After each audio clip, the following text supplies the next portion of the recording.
Hi, I'm Paul Battaglia, and this is section 3.3.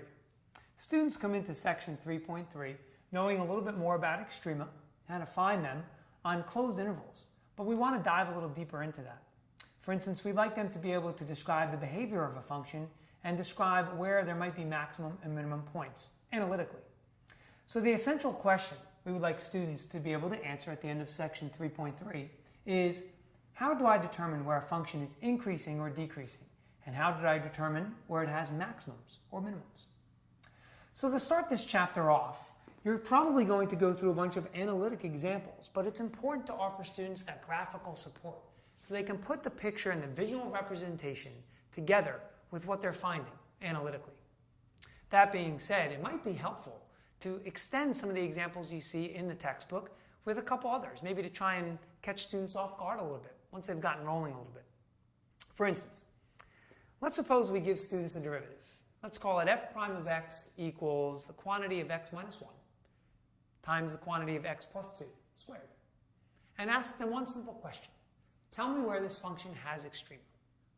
Now, what you might see here is students who just assume that because they know where the critical values are right away, 1, negative 2, that there must be extrema there.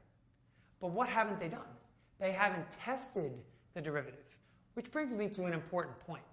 The first derivative test asks students to analyze the first derivative so that we can make conclusions about the function itself. So we want students to get in the habit of testing the derivative, regardless of what they're given. What is the derivative doing to the left and to the right of these critical values? If, of course, the derivative is positive, then the function must be increasing. That brings me to another point. Let's talk about how students can express that verbally. Now, this will go a long way in addressing mathematical practice number 6, selecting precise and accurate language. So what do I want students to say? Or what do I not want them to say? Well, I certainly don't want my students to say things to me like, well, I see that it is increasing because it is positive on the interval 0 to 5. So what would be a better way to say that? The function is increasing on 0 to 5 because f prime is greater than 0 on 0 to 5. This gives them the idea that, okay, I know what the function's doing, and here's why. Likewise, if we find out that a derivative is negative on an interval, we would want to say the function is decreasing on this interval. And how do I know that? Because its derivative, there's that word its, f prime is less than 0 on this interval. Now, the entire time as you work through these examples, you might be able to see if students are still having issues with some of those differentiation rules we saw in Chapter 2, product rule or quotient or chain rule. Don't be afraid to address them. In fact, it's vital that you do because we need students to be able to use these rules effectively to do some of these tests that we're working with, not just in this section, but as we go forward. Some other common mistakes you might see from students. Sometimes we get the assumption that we're looking for the place where the derivative is equal to 0, and that's where the critical values are. Well, that's half true, right? The derivative can be 0 or undefined, and those are critical values. So watch out for those undefined numbers.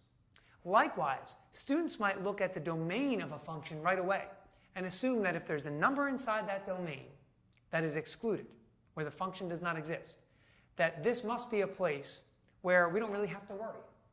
Well, think about it. Isn't it still possible that a function could change behavior around that undefined value? Yes. So we don't want to dismiss undefined values. Here's another mistake students make. When they're testing using that first derivative test, they might accidentally use test values in the original function, not the derivative itself. So caution them against doing that. So on the AP exam, there are a couple things we look for.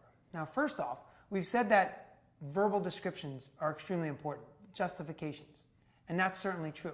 And along those same lines, let's talk about what we strongly discourage. Use of a sign chart should not stand on its own in order to justify what a function is doing. Does that mean that students can't use a sign chart to aid them? Absolutely not. They certainly can. But we can't stop there and say, well, how do I know the function's increasing? Well, look at my chart. What we need to do is use the chart to make that analytical conclusion and then go back to the descriptions I used before. F is decreasing on 0 to 5 because f prime is negative during this time. Now, example 5 is an interesting one. It might be a little bit beyond the scope of something students may see on the AP exam, but it's still worth looking at. I would leave it up to you, knowing your class dynamic, to decide if you think it's a good idea to go through that example. I wouldn't feel bad if you didn't, but it's something to look at. And as a good idea for our lesson closure, something that really gives students an idea of what they might see on the AP exam, consider exercises 83 through 88. Very good problems. I hope these tips helped. I'm sure you'll find much success in section 3.3.